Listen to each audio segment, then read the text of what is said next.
ജനിക്കുന്നു, പിന്നെ കുറച്ച് ഡിഗ്രിയൊക്കെ വാങ്ങിക്കുന്നു, കുറച്ച് കുട്ടികളുണ്ടാക്കുന്നു, അതേമാതിരി വീട് വാങ്ങിക്കുന്നു, കാറ് വാങ്ങിക്കുന്നു, എന്നിട്ട് മരിക്കുന്നു. ഇതാണോ ജീവിതം? പക്ഷേ അന്ന് ചെയ്യുന്ന ജോലി മറ്റാൾക്കാർക്ക് വേണ്ടിയിട്ടാണ്, പൈസക്ക് വേണ്ടിയിട്ടായിരുന്നു, അതുമാതിരിയായിരുന്നു. കുറേ ടെൻഷനും ആങ്സൈറ്റിയും സ്ട്രെസ്സൊക്കെ ഉണ്ടായിരുന്നു. ഒരിക്കലും ചിരിച്ചിട്ടില്ല. ഇപ്പോഴും അങ്ങനെ തന്നെയാണ് ജീവിക്കുന്നത്. പക്ഷേ ഇപ്പോൾ ചിരിക്കുന്നു. പിന്നെ ജീവിതം ഇങ്ങനെ ഓടിക്കൊണ്ടിരിക്കുന്ന ആ ട്രെഡ്മിൽ നിന്ന് പുറത്തേക്ക് വന്നിട്ട് സ്വന്തമായിട്ട് കുറച്ച് ക്വസ്റ്റ്യൻസ് ചോദിക്കാൻ തുടങ്ങി.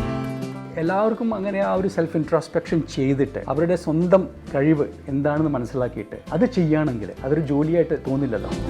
എനിക്ക് ചെസ്റ്റ് പെയിൻ വന്നിട്ട് ഞാൻ ഡോക്ടറെ അടുത്ത് പോയി. അവിടെയാണ് എൻ്റെ മാറ്റം. ലോക്കൽ GP പറഞ്ഞു അത് ക്യാൻസറാണ്, ലങ് ക്യാൻസറാണ്, അത് വലുതായിട്ടുണ്ട്. ജീവിതത്തിൽ ഒരു അടി കിട്ടിയ മാതിരി തോന്നി. ഒരു 6 മാസം അല്ലെങ്കിൽ ഒരു വർഷം ക്യൂർ ചെയ്യാനുള്ള എന്തെങ്കിലും മരുന്നുണ്ടോ, കീമോതെറാപ്പി ഉണ്ടോ ഒന്നും അറിയില്ല, ഒന്നും പറയുന്നുമില്ല. എങ്ങനെ how could you find happiness ചെയ്യുന്ന ഓരോ കാര്യത്തിൽ? ചെറുപ്പത്തിലുള്ള സന്തോഷം, കുറേ ചിരി, അതേമാതിരി ജോയ്, ഹാപ്പിനെസ്, ഇന്നസെൻസ്, ഒരു എനർജി ഉണ്ടല്ലോ ആ ചെറിയ കുട്ടിയെ കാണുമ്പോഴേ. അത് പഴയ നമ്മളെ ജീവിതം പുറത്തു കൊണ്ടുവരാൻ പറ്റണം. അതെങ്ങനെ ചെയ്യാൻ പറ്റും എന്നുള്ള പഠനം സ്വന്തമായിട്ട് മനസ്സിലാക്കിയിട്ട് ജീവിതത്തിൽ ഒരിക്കലും അത് നമ്മളെ ചിരിക്കാൻ പറ്റുന്നില്ല. പക്ഷേ എനിക്ക് ഈ അടി കിട്ടിയത് കൊണ്ട്, നല്ല വലിയൊരു സഫറിങ് വന്നതുകൊണ്ട് ചെറിയൊരു ഓപ്പണിങ് കിട്ടി.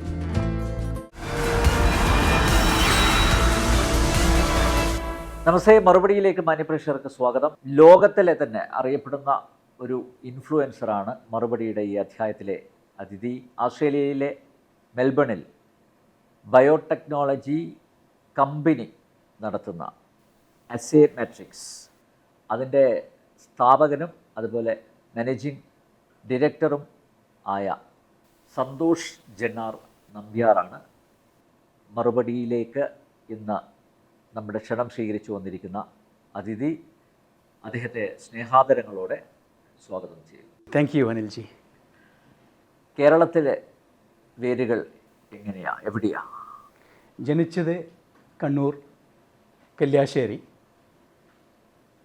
പഠിച്ചത് കല്യാശ്ശേരി ഗവൺമെൻറ് സ്കൂൾ. 6ാം ക്ലാസ് വരെ പഠിച്ചിരുന്നുള്ളൂ. അതിന് ശേഷം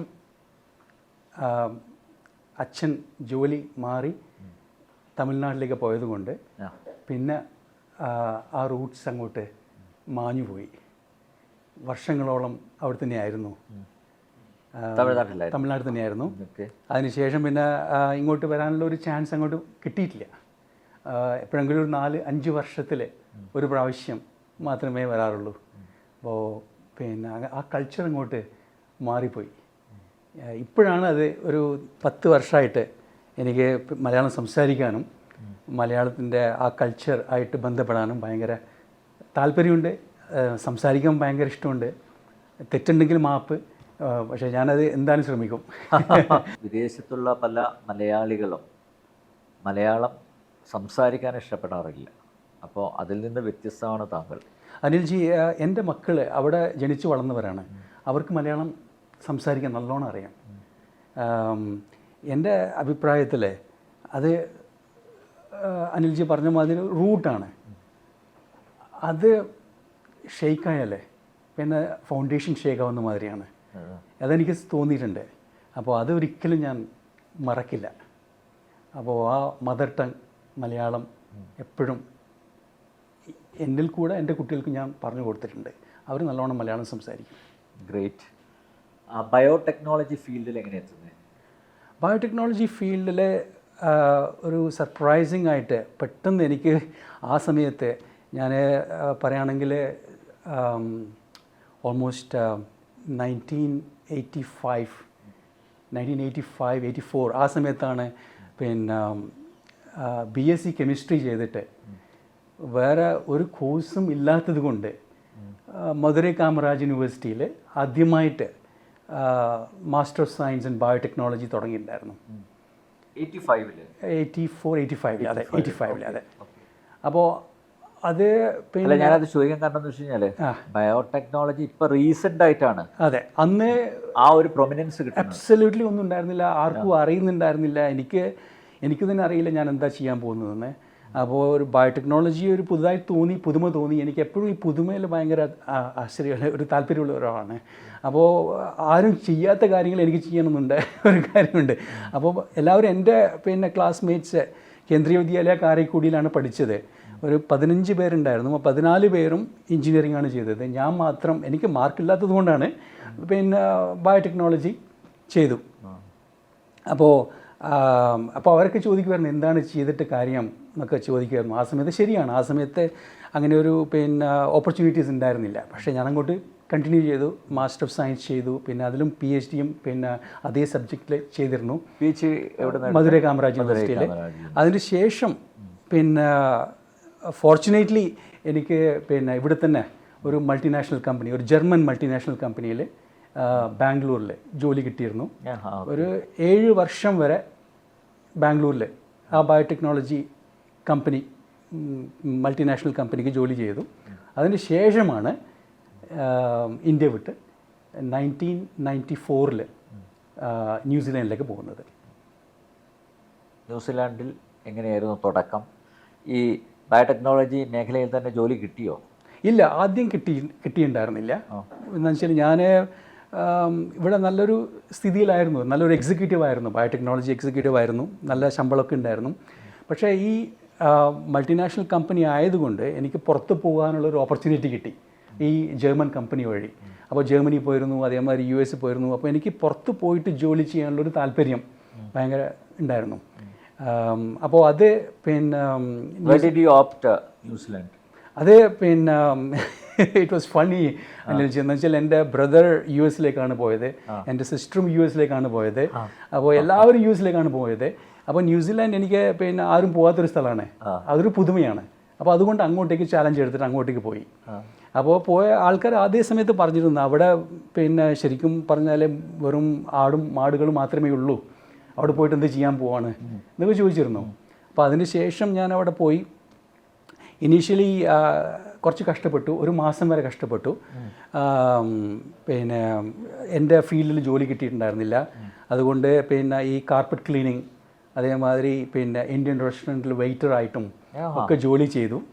എന്നിട്ട് പിന്നെ ഫോർച്ചുനേറ്റ്ലി 1 മാസം കഴിഞ്ഞിട്ട് എൻ്റെ ഫീൽഡിൽ തന്നെ ജോലി കിട്ടി. 1995 എനിക്ക് ജോലി കിട്ടി, ഒരു ബയോടെക്നോളജി കമ്പനിയിൽ ജോലി കിട്ടി. ഇൻഫാക്റ്റ് അത് ഒരു വലിയൊരു ആശ്ചര്യമായിരുന്നു. എന്ന് വെച്ചാൽ പുറത്തുനിന്ന് വരുന്ന ആൾക്കാർക്ക് അങ്ങനെ അധികം അവരെ ജോലി എൻകറേജ് ചെയ്യാത്തൊരു കാലമായിരുന്നു 1995. അപ്പോൾ എന്തോ ദൈവം സഹായിച്ചിട്ട് എനിക്ക് ആ ജോലി കിട്ടി.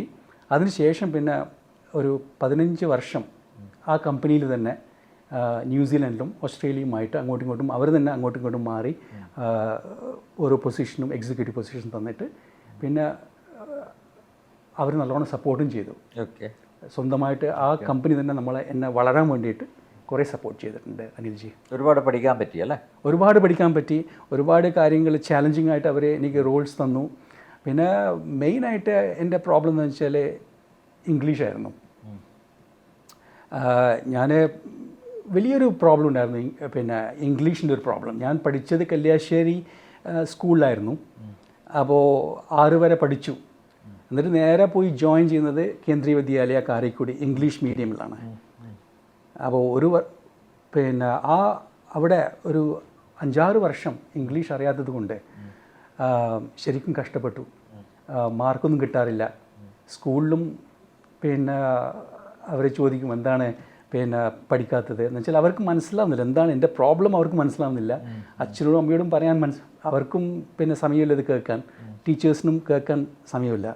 ഈ മാർക്ക് കുറയുന്നത് ഈ ലാംഗ്വേജ് ബാരിയർ കൊണ്ടാണെന്നുള്ളത് അവർക്ക് മനസ്സിലായില്ല. അതിനുശേഷം കുറേ കഷ്ടപ്പെട്ട് അവിടെ ഒരു ചാലഞ്ചിങ് ആയിട്ടുള്ളൊരു സിറ്റുവേഷൻ വന്നപ്പോഴാണ് എല്ലാവരും എന്നോട് പറഞ്ഞു, പഠിക്കാത്തവൻ, മാർക്ക് കിട്ടാത്തവൻ, വീട്ടിലാണെങ്കിലും ശരി ക്ലാസ്സിലാണെങ്കിലും ശരി ഉള്ളൊരു ഇതായിരുന്നു. അപ്പോൾ ഇതെങ്ങനെയെങ്കിലും ഈ ഒരു ഇതുണ്ടല്ലോ, എന്താ പറയുക, മങ്കി ഓൺ ദ ബാക്ക് എന്ന് പറയില്ലേ, അതിനെ എടുത്ത് കളയാൻ വേണ്ടിയിട്ടുള്ള ശ്രമത്തിൽ കുറേ പിന്നെ കഷ്ടപ്പെട്ടു. അപ്പോൾ അങ്ങനെ കുറച്ച് ഇംഗ്ലീഷൊക്കെ പഠിച്ചു. അതിന് ശേഷമാണ് 11th മുതൽ എനിക്ക് നല്ല മാർക്കും 12th മുതൽ നല്ല മാർക്കൊക്കെ കിട്ടാൻ തുടങ്ങിയത്, ഇംഗ്ലീഷ് മനസ്സിലായതിൻ്റെ ശേഷം. അപ്പോൾ ആ ഇംഗ്ലീഷിൻ്റെ ഒരു പ്രോബ്ലം അന്നും ഉണ്ടായിരുന്നു. എന്നുവെച്ചാൽ ന്യൂസിലാൻഡിൽ പോയ സമയത്ത് എന്നുവെച്ചാൽ ഇത് ഇന്ത്യൻ ഇംഗ്ലീഷ് അവർക്ക് മനസ്സിലാവില്ല. അപ്പോൾ ഞാൻ ഈ അവിടുത്തെ പ്രൊഫസേഴ്സും പിന്നെ അവിടുത്തെ റിസർച്ചേഴ്സിന്, ബയോടെക്നോളജി റിസർച്ചിനോടും സംസാരിക്കുമ്പോൾ ചിലപ്പോൾ ഞാൻ പറയുന്നത് അവർക്ക് മനസ്സിലാവില്ല. ആക്സിഡൻറ്റിൻ്റെ പ്രോബ്ലമൊക്കെ ഉണ്ടായിരുന്നു. അപ്പോൾ അതൊരു വലിയൊരു ചാലഞ്ചിങ് ആയിരുന്നു. പക്ഷെ അവരെ അക്സെപ്റ്റ് ചെയ്തു, അവരെ സപ്പോർട്ട് ചെയ്തു. ഇതുവരെ എനിക്ക് ആ ഒരു റേഷ്യൽ ഡിസ്ക്രിമിനേഷൻ ഇതുവരെ സാധാരണ അതാണ് പറയാറുള്ളത്. ഇല്ല, അതുണ്ടായിട്ടില്ല, ഇതുവരെ ഉണ്ടായിട്ടില്ല. എല്ലാം അവർ സപ്പോർട്ട് ചെയ്ത മാതിരി എനിക്ക് തോന്നിയിട്ടുള്ളൂ. അപ്പോൾ ഈ ലാംഗ്വേജ് ബാരിയർ പെട്ടെന്ന് തന്നെ ഗ്രാജ്വലി ഓവർകം ചെയ്യാൻ അവരും പിന്നെ എന്നെ സഹായിച്ചിട്ടുണ്ട്. ഈ പിന്നെ ലാംഗ്വേജ് ക്ലാസ്സസിന് പോകാനും അതേമാതിരി സംസാരിക്കാൻ ഈ സ്പോക്കൺ ലാംഗ്വേജ് അതിനൊക്കെ അവർ കുറേ സഹായിച്ചിട്ടുണ്ട്.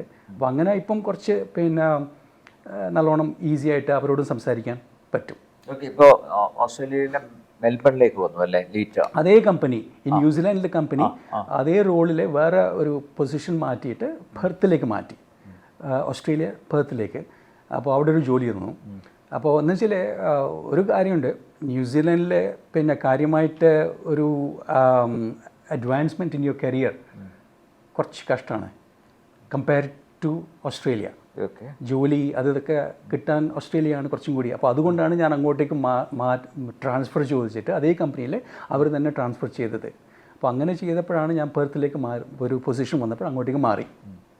മെൽബണിലോട്ട് വന്നിട്ടാണ് SA മാട്രിക്സ് തുടങ്ങുന്നത്? അല്ല, ആ കമ്പനിയിൽ തന്നെ അവർ തന്നെ മെൽബണിലേക്കും. എന്ന് വെച്ചാൽ പെർത്തിൽ നിന്ന് എനിക്ക് കുറച്ച് ദിവസം പിന്നെ പെർത്തിൽ ചെറിയൊരു വലിയൊരു ഹെൽത്ത് പ്രോബ്ലം ഉണ്ടായിരുന്നു. അവിടെയാണ് എൻ്റെ മാറ്റം. ഈ മാറ്റങ്ങളൊക്കെ വരാൻ കാരണം പെർത്ത് നിന്നായിരുന്നു. 2000-ൽ. അതെ, 2000-ലാണ് നമ്മൾ പിന്നെ അപ്പോൾ പിന്നെ കുട്ടികൾ ചെറുതായിരുന്നു, ഭയങ്കര ചെറുതായിരുന്നു. അപ്പോൾ നമ്മളിങ്ങനെ ഒരു പുതിയൊരു ഈ ന്യൂസിലൻഡ് തന്നെ ഒരു പുതിയൊരു രാജ്യമാണ്. അവിടെ എനിക്ക് സപ്പോർട്ടിങ് മെക്കാനിസം ആരും ഉണ്ടായിരുന്നില്ല, എക്സെപ്റ്റ് അവിടെ പോയി ഉണ്ടാക്കിയ ആൾക്കാർ മാത്രമല്ലാതെ. എന്നിട്ട് അവിടെ നിന്ന് നമ്മൾ പെർത്തിലേക്ക് പോവാണ്. പെർത്തിലും ആരും ഉണ്ടായിരുന്നില്ല. അപ്പോൾ അവിടെയാണ് ഒരു ദിവസം എനിക്ക് ചെസ്റ്റ് പെയിൻ വന്നിട്ട് ഞാൻ ഡോക്ടറെ അടുക്ക പോയി, ലോക്കൽ GP അടുക്ക പോയി. അപ്പോൾ അവർ ഒരു എക്സ്റേ എടുത്തു. എക്സ്റേ എടുത്തപ്പോൾ ഒരു വലിയൊരു പാച്ച് കണ്ടു. അപ്പോൾ പെട്ടെന്ന് അവർ ലോക്കൽ GP പറഞ്ഞു അത് ക്യാൻസറാണ്, ലങ് ക്യാൻസറാണ്, അത് വലുതായിട്ടുണ്ട്, പെട്ടെന്ന് സ്പെഷ്യലിസ്റ്റിനെ കാണിക്കണം. അന്ന് വൈകുന്നേരം തന്നെ സ്പെഷ്യലിസ്റ്റിനെ കണ്ടു. ലക്കിലി എന്നുവെച്ചാൽ ഇയാൾക്ക് അറിയുന്നൊരു സ്പെഷ്യലിസ്റ്റ് ആയിരുന്നു, അങ്ങനെ കാണാൻ പറ്റില്ല. അപ്പോൾ അന്ന് കണ്ടു. എന്നിട്ട് അപ്പോൾ അയാൾ പറഞ്ഞു ശരിയാണ്, അത് ലങ് ക്യാൻസർ തന്നെയാണ്, സ്മോക്ക് ചെയ്യുമെന്ന് ചോദിച്ചു. ഇല്ല, സ്മോക്കൊന്നും ചെയ്യില്ല, പക്ഷെ എന്നാലും അത് കാണുന്നുണ്ട്. അത് മാക്സിമം അന്ന് അയാളൊരു വെർഡിക്റ്റ് തന്ന മാതിരിയായിരുന്നു, ഒരു 6 മാസം അല്ലെങ്കിൽ 1 വർഷം. അങ്ങനെ ഡോക്ടേഴ്സ് അന്ന് വൈഫുണ്ട് അവിടെ, കുട്ടികൾ ചെറുതാണ്, അവർക്കൊന്നും അറിയില്ല. അപ്പോൾ ഞാനവിടെ ഇരിക്കുന്നുണ്ട്. അപ്പോൾ ഇങ്ങനെയാണെന്ന് കണ്ടിട്ട് എന്ന് പറഞ്ഞു. അങ്ങനെ പറയാറില്ല, അങ്ങനെ പറഞ്ഞു അത്. അപ്പോൾ പെട്ടെന്ന് യു ക്യാൻ ഇമാജിൻ ആ ഒരു ഷോക്കും എന്താണ് ചെയ്യേണ്ടതെന്ന് അറിയാതെ ഇങ്ങനെ ഒരിക്കലും ആ ഒരു വലിയൊരു ജീവിതത്തിലൊരു അടി കിട്ടിയ മാതിരി തോന്നി. അപ്പോൾ അതിന് ശേഷമാണ് പിന്നെ വേറൊരു ചാലഞ്ച് എന്താണെന്ന് വെച്ചാൽ ഇന്ത്യയെ കമ്പയർ ചെയ്യുമ്പോൾ അവിടെ ഈ ഡയഗ്നോസിസ്, അതായത് ഈ പ്രൊസീജിയേഴ്സ്, ബയോപ്സി ആണെങ്കിലും അല്ലെങ്കിൽ മറ്റേ ഡൈ ടെസ്റ്റും എന്തൊക്കെയോ ചെയ്യണമല്ലോ ഇതിന്. അപ്പോൾ അതൊക്കെ കുറേ സമയമെടുക്കും. അപ്പോൾ അതിനൊക്കെ ഒരു വെയിറ്റിംഗ് ലിസ്റ്റാണ്. അപ്പോൾ നമ്മളതിന് പിന്നെ വീട്ടിലിരിക്കണം, അവർ വിളിക്കും, എപ്പോഴാണ് വിളിക്കുമെന്ന് അറിയില്ല. ആ ദിവസമൊക്കെ ഇങ്ങനെ ടെൻഷൻ അടിച്ചിരിക്കുക. 6 മാസം വരെ ഉള്ളൂ അല്ലെങ്കിൽ 1 വർഷം വരെ ഉള്ളൂ. എന്താണിത്, ഇതിനെന്തെങ്കിലും പിന്നെ ക്യൂർ ചെയ്യാനുള്ള എന്തെങ്കിലും പിന്നെ മരുന്നുണ്ടോ അല്ലെങ്കിൽ കീമോതെറാപ്പി ഉണ്ടോ, ഒന്നും അറിയില്ല, ഒന്നും പറയുന്നുമില്ല. Will call you. അപ്പോൾ ആ ഒരു സഫറിങ് അതെനിക്ക് എക്സ്പ്ലെയിൻ ചെയ്യാൻ പറ്റാത്തൊരു സഫറിങ് ആണ്. ചിലപ്പോൾ എൻ്റെ വൈഫ് സന്ധ്യക്ക് അറിയായിരിക്കാം, വേറെ ആർക്കും അത് പറയാൻ പറ്റാത്തൊരു കാര്യമായിരുന്നു. ചെറിയൊരു വേദനയുണ്ടായിരുന്നു. അപ്പോൾ എപ്പോഴാണ് ജീവൻ പോകോ ഇല്ലയോ എന്നുള്ള ആ ഒരു സിറ്റുവേഷനിലായിരുന്നു. അപ്പോൾ എന്നിട്ട് ഫൈനലി ഒരു 3 ആഴ്ച കഴിഞ്ഞിട്ട് എനിക്ക് ബയോപ്സിയുടെ അപ്പോയിൻമെൻറ്റ് കിട്ടി. അപ്പോൾ അവിടെ പോയി. എന്നിട്ട് ബയോപ്സി ചെയ്തപ്പോഴാണ് അവർ മനസ്സിലാക്കിയത് നെഗറ്റീവായിട്ടാണ് വരുന്നത്, ക്യാൻസർ നെഗറ്റീവായിട്ടാണ് വരുന്നത് പാത്തോളജി ടെസ്റ്റിൽ. അപ്പോൾ അതിന് ശേഷം പിന്നെ 2ാമത്തെ പ്രാവശ്യം അവർ നോക്കി, അതും നെഗറ്റീവാണ്. പക്ഷേ സ്പെഷ്യലിസ്റ്റ് എന്തോ അയാൾക്ക് ക്യാൻസർ തന്നെയാണെന്നുള്ള പിന്നെ വിചാരിച്ചിട്ട് അയാൾ ഹി വാസ് ആക്ച്വലി ആ പ്രോട്ടോക്കോളിൽ അങ്ങോട്ടേക്ക് പോവായിരുന്നു. എന്നിട്ട് he was going to actually open up the thoracic and take out more tissues and do more tests to make sure that it was cancer. അങ്ങനെയുള്ളൊരു സിറ്റുവേഷനിൽ പോകുമ്പോഴാണ് പിന്നെ വൈഫിൻ്റെ അച്ഛനും അമ്മയും വന്നിട്ട് ആ ടെസ്റ്റ് പേപ്പേഴ്സ് ഒന്ന് പിന്നെ നമ്മൾ കോഴിക്കോട് ബേബി മെമ്മോറിയലിലേക്ക് എൻ്റെ ഒരു അറിയുന്നൊരു ബന്ധു ഉണ്ട് അവിടെ. അവരുമായിട്ട് പിന്നെ എൻ്റെ ഇളയച്ചനും ഇളയമ്മയാണ്. അപ്പോൾ അവരുമായിട്ട് ഇത് പിന്നെ കൺസൾട്ട് ചെയ്ത് അപ്പോൾ നോക്കിയപ്പോൾ അത് ട്യൂബർക്കുലോസിസ് ആണ്, TB ആണ്. അപ്പോൾ എന്താ പറ്റിയെന്ന് പറഞ്ഞാൽ അവിടെ ഓസ്ട്രേലിയയിൽ ഈ ട്യൂബർക്കുലോസിസ് കേസസ് കണ്ടിട്ടില്ല അവർ 2000 ഇല്ല. അപ്പോൾ അവർക്കറിയില്ല ഇതിനെ പറ്റിയിട്ട്. അപ്പോൾ ട്യൂബർക്കുലോസിസ് അതിനുശേഷം നമ്മൾ സ്പെഷ്യലിസ്റ്റിനോട് പറഞ്ഞപ്പോൾ അവർ കൾച്ചർ ചെയ്ത് ട്യൂബർക്കുലോസിസ് ആണെന്ന് മനസ്സിലാക്കി അതിനുശേഷം അതിനുള്ള ട്രീറ്റ്മെൻറ്റ് പെട്ടെന്ന് കിട്ടി. നല്ല ട്രീറ്റ്മെൻറ്റാണ്. ഈ ഡയഗ്നോസിസ് എനിക്ക് എൻ്റെ എക്സ്പീരിയൻസിലും എൻ്റെ മക്കളുടെ എക്സ്പീരിയൻസിലും കുറേ എക്സ്പീരിയൻസസ് ഉണ്ട്.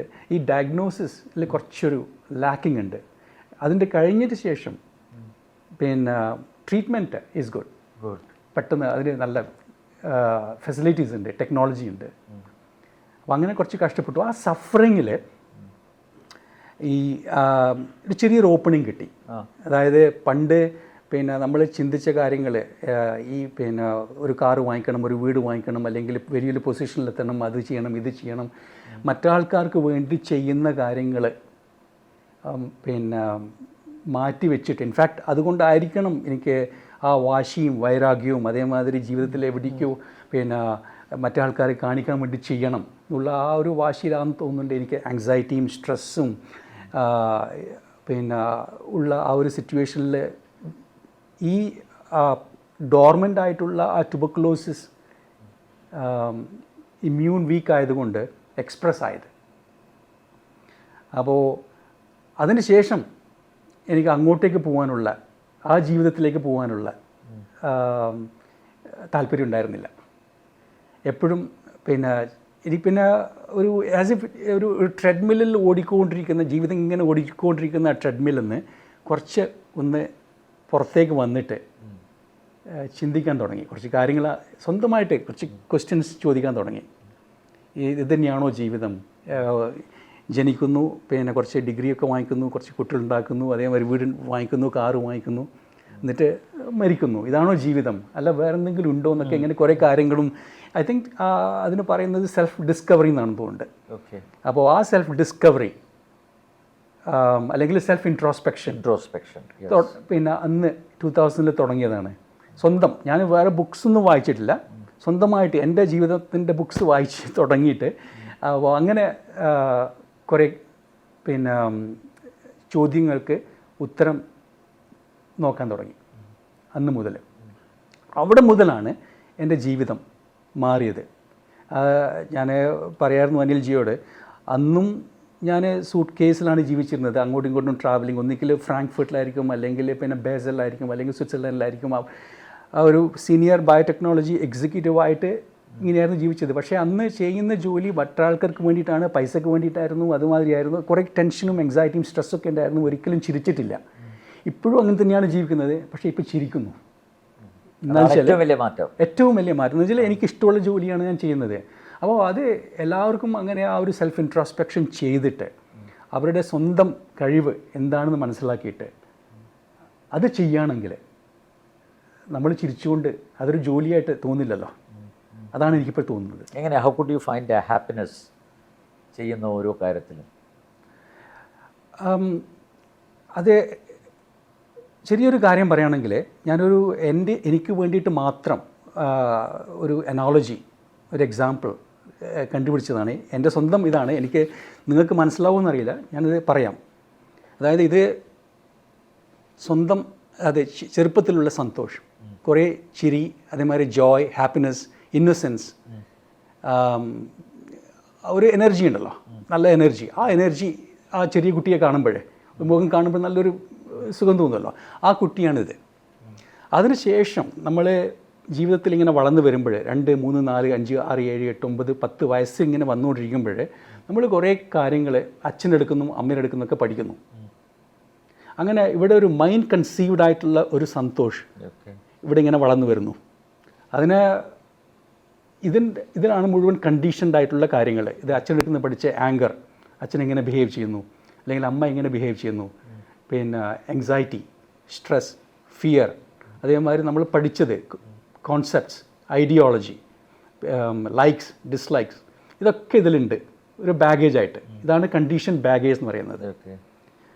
അപ്പോൾ നമുക്ക് വേണമെങ്കിൽ പറയാം ഇത് it is not the right word, ഇത് ട്രൂ സെൽഫ്, ഇതൊരു മൈൻഡ് കൺസീവ്ഡ് ഫോൾസ് സെൽഫ് അല്ലെങ്കിൽ ഫസാഡ്, ഓക്കെ. ഇങ്ങനെ വളർന്നു വരുന്നുണ്ട്. അപ്പോൾ ഒരു 3, 4, 5 വർഷമാകുമ്പോഴേക്കും ഇതിനെ അങ്ങോട്ട് മൂടിക്കളഞ്ഞു. ഇപ്പോഴാണ് നമ്മൾ ശരിക്കും സഫർ ചെയ്യുന്നത്. ഇതിലുണ്ട് ആങ്സൈറ്റി ഉണ്ട്, സ്ട്രെസ് ഉണ്ട്, ഫിയർ ഉണ്ട്. അപ്പോൾ നമുക്ക് എങ്ങനെ ചിരിക്കാൻ പറ്റും ആ ഒരു ഫസാഡ് വെച്ചിട്ട്? അപ്പോൾ ജീവിതത്തിൽ ഒരിക്കലും അത് നമ്മളെ ചിരിക്കാൻ പറ്റുന്നില്ല. പക്ഷേ എനിക്ക് ഈ അടി കിട്ടിയത് കൊണ്ട്, നല്ല വലിയൊരു സഫറിങ് വന്നത് കൊണ്ട് ചെറിയൊരു ഓപ്പണിങ് കിട്ടി. ആ ഓപ്പണിങ്ങിൽ ഇതങ്ങോട്ട് മാറി നിന്നു. അപ്പോൾ ഇതെനിക്ക് പഴയ ആ ചിരി, ഇന്നസെൻസ് അത് എക്സ്പ്രസ് ചെയ്യാൻ പറ്റി. ഇത് ഞാൻ മനസ്സിലാക്കി, ഇതെങ്ങനെ ചെയ്യാൻ പറ്റും. അപ്പോൾ ഇതെനിക്ക് ചെയ്യാൻ പറ്റുവാണെങ്കിൽ എന്തുകൊണ്ട് ഞാൻ എപ്പോഴും ഇങ്ങനെ ജീവിക്കുന്നു, സ്ട്രെസ്സിലും ഫിയറിലും ആങ്സൈറ്റിയിലും ജീവിക്കുന്നു? ഇതിങ്ങനെ മാറ്റാൻ പറ്റുമോ? ഇത് കളയാൻ പറ്റുമോ? ഡിസോൾവ് ചെയ്യാൻ പറ്റുമോ? ഇതൊക്കെ ആലോചിച്ച് കുറേ കാര്യങ്ങൾ എന്നെ തന്നെ സെൽഫ് ഡിസ്കവറി ചെയ്യാൻ തുടങ്ങി. റിസർച്ച് ചെയ്ത് എന്നെ തന്നെ, വേറെ ആരെയല്ല. ബിക്കോസ് എനിക്ക് എന്നെ തന്നെ മനസ്സിലാക്കാൻ പറ്റുമല്ലോ. ഞാൻ എന്തുകൊണ്ട് സൾക്കിയായിരിക്കുന്നു, എന്തുകൊണ്ട് ആങ്കർ ആയിട്ടുണ്ട്, എന്തുകൊണ്ട് ഫിയർ വരുന്നു, അതൊക്കെ സ്വന്തമായിട്ട് പഠനം, സെൽഫ് ഡിസ്കവറി ചെയ്തു, സെൽഫ് ഇൻട്രോസ്പെക്ഷൻ ചെയ്തു. അപ്പോൾ അതൊരു ചെറുതായിട്ട് ഇങ്ങനെ എഴുതി വെച്ചു. അതാണ് ഒരു 2002 ആദ്യത്തെ ബുക്കായിട്ട് a new way of living എന്ന് പുറത്തു വന്നത്. ആ new way of living actually മലയാളത്തിൽ ട്രാൻസ്ലേറ്റ് ചെയ്തിട്ടുണ്ട്. കണ്ണൂർ കൈരളി ബുക്സ്. അപ്പോൾ ഇതെങ്ങനെ ചെയ്യാൻ പറ്റും?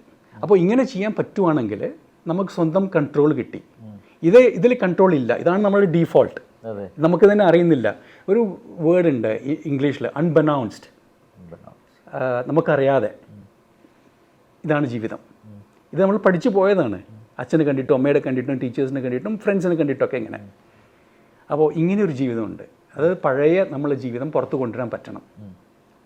അതെങ്ങനെ ചെയ്യാൻ പറ്റും എന്നുള്ള പഠനം സ്വന്തമായിട്ട് മനസ്സിലാക്കിയിട്ട് അതിന് ശേഷമാണ് ഇപ്പോൾ ഉള്ള ആ ഒരു ഹാപ്പിനെസ് എന്ന് പറഞ്ഞ ഒരു, ഇങ്ങനെ വരുമ്പോൾ ഹാപ്പിനെസ് ആൻഡ് ജോയ്. അതുമാത്രമല്ല ക്ലാരിറ്റി. ഇതിൽ മുഴുവൻ കൺഫ്യൂഷനാണല്ലോ. ഇത് മൈൻഡ് വെച്ചിട്ടുള്ള കളിയാണിത്. അപ്പോൾ അതൊരു ഫസാഡ് വന്നപ്പോൾ യു വിൽ ടേക്ക് ഒരു സ്റ്റെപ്പ് മുമ്പോട്ടും 2 സ്റ്റെപ്പ് ബാക്കോട്ടും, പേടി. അതേമാതിരി ഇത് ചെയ്യണോ അത് ചെയ്യണോ, കൺഫ്യൂഷൻ, ഇതൊക്കെ ഇതിലുണ്ട്. അപ്പോൾ ഇതങ്ങോട്ട് മാറ്റി വെക്കുവാണെങ്കിൽ നമുക്ക് ക്ലാരിറ്റി കിട്ടി. അതെങ്ങനെ കൊണ്ടുവരാൻ പറ്റും?